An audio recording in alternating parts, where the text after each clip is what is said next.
चलिए जानते हैं नरेंद्र मोदी के राजनीतिक सफर की पूरी कहानी।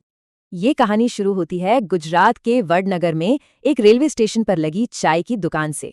यहीं एक छोटा लड़का परिवार चलाने के लिए अपने पिता का हाथ बटाता था।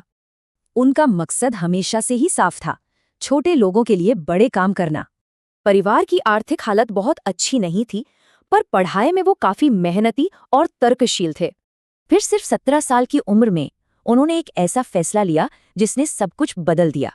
वो घर छोड़कर आत्मखोज के लिए हिमालय की ओर निकल पड़े। कहते हैं कि इसी यात्रा ने उनके व्यक्तित्व और जीवन के उद्देश्य को एक आकार दिया। वापस आकर उन्होंने अपना जीवन राष्ट्रीय स्वयंसेवक संघ यानी आरएसएस को समर्पित कर दिया।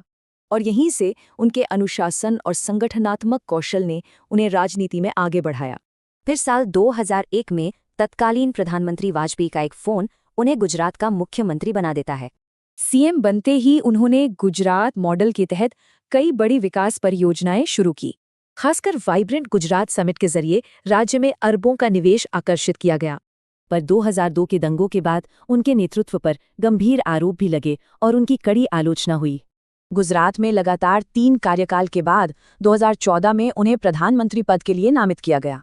प्रधानमंत्री बनने के बाद उनकी सरकार ने कई बड़ी सामाजिक और आर्थिक योजनाएं लॉन्च की, जैसे स्वच्छ भारत अभियान, जिसके तहत 10 करोड़ से ज्यादा शौचालय बनाए गए, और पीएम आवास योजना, जिसके तहत 4 करोड़ से ज्यादा गरीब परिवारों को अपना घर मिला।